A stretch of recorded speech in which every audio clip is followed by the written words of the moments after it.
Bonjour, alors je vous présente aujourd'hui la carotte sauvage. Voilà, la carotte sauvage en fait, c'est ça. Voilà, cette plante qui peut faire plus d'un mètre de hauteur largement, avec ses ombelles blanches, voilà, qui peut rappeler aussi les ombelles du cerfeuil, de l'achillée millefeuille, et puis de la ciguë qui est toxique. Alors, je voulais faire une vidéo sur la ciguë aussi, mais je ne trouve pas de ciguë. Alors, c'est quand même désespérant. Bon, en tout cas, dès que je la trouverai, je ferai une vidéo sur la ciguë. Vous inquiétez pas. Si je la trouve, voilà la fleur donc de la carotte. Donc, en fait, c'est plusieurs ombelles qui sont réunies en une seule et qui font comme ça une grosse ombelle de plein de petites fleurs blanches.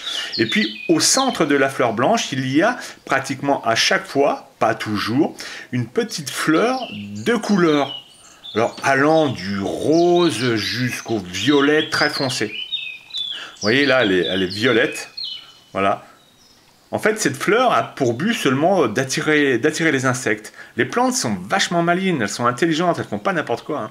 Et cette petite fleur colorée là, eh bien, son rôle est d'attirer les insectes. Alors là, on avait vu une fourmi, hein, mais il pourra y avoir des abeilles, enfin tout ce qu'on voudra, quoi, comme insectes. Voilà. Donc vous voyez, il y a une fleur. Alors c'est pas systématique sur chaque ombelle de la plante, mais la plupart du temps, si. Voilà, donc ça c'est un signe indicateur pour bien reconnaître la carotte sauvage.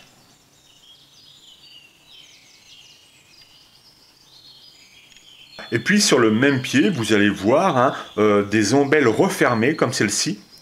Voilà, en fait c'est l'ombelle qui s'est refermée et qui va après faire ses fruits. Voilà. Ces fruits qui sont comestibles, hein, alors on peut en faire, on peut les mélanger avec la farine quand on fait du pain par exemple. Vous voyez là, c'est les ombelles blanches qui finissent par prendre une couleur marron comme celle-ci, elle se referme sur elle-même et va faire ses fruits. Et puis ensuite les fruits se détacheront et iront semer les alentours. Voilà, là ici, juste à côté, il y a une autre ombelle, voilà, de carotte. En fait, chaque grande ombelle comme ça, en fait, ce sont une vingtaine d'ombelles qui sont serrées les unes contre les autres. Là, vous voyez la fleur, là, au centre, eh bien, elle est rose, celle-ci. Donc, la couleur de la fleur centrale peut être d'une couleur différente. C'est normal, hein, ça va du rose jusqu'au presque noir, en fait. Voilà. Donc ça, c'est vraiment caractéristique, hein. On ne peut pas se tromper avec la carotte sauvage. Là, il n'y a pas de doute. Voilà, voilà encore une autre, d'un peu plus près, en gros plan. Vous voyez, là, elle est vraiment violet foncé. C'est superbe, hein, c'est vraiment joli. Et elle est là pour attirer les insectes. Voilà, quand je vous disais que c'était plusieurs ombelles, en fait, les unes à côté des autres, on voit la plante de dessous. Et vous pourrez remarquer ces espèces de folioles. Je ne sais pas exactement comment ça s'appelle, ces espèces de tiges vertes. Ça aussi, c'est assez caractéristique, hein. Sous chaque ombelle, en fait, eh bien, vous avez ces espèces de folioles, ces espèces de feuilles longues, là, comme ça. La ciguë aussi hein, peut avoir ça, mais pas de la même manière. Faut vraiment que je fasse faut vraiment que je trouve la ciguë. Alors c'est incroyable, je la trouve pas. Et puis toute la plante est poilue. En fait, la tige, les pétioles, tout est poilu. Voilà, la tige poilue.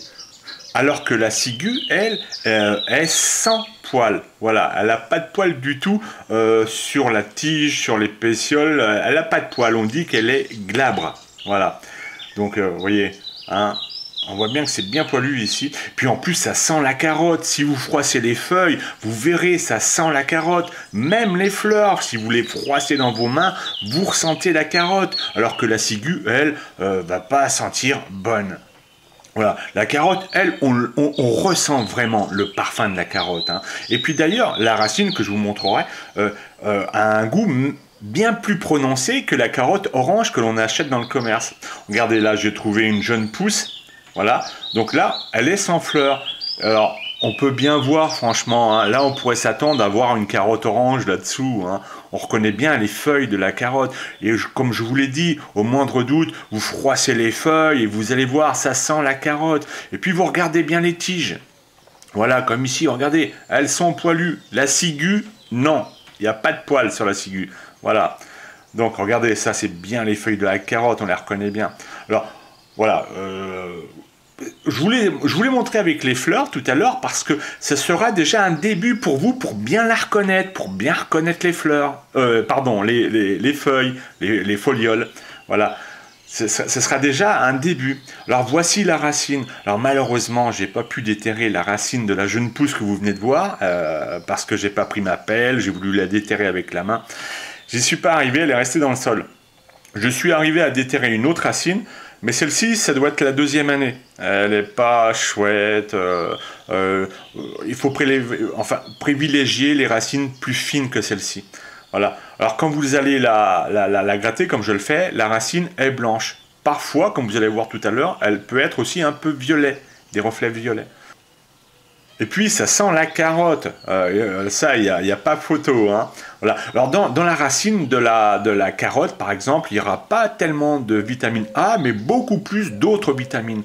Et elle a un goût vraiment prononcé. Alors, on mange les graines, on mange les fleurs. Oui, on peut les parsemer dans une salade pour la décoration. On mange les feuilles, les jeunes pousses. On peut les faire crues, ou dans une salade, ou cuites. Voilà. Vous voyez, là, ici, elle est violette.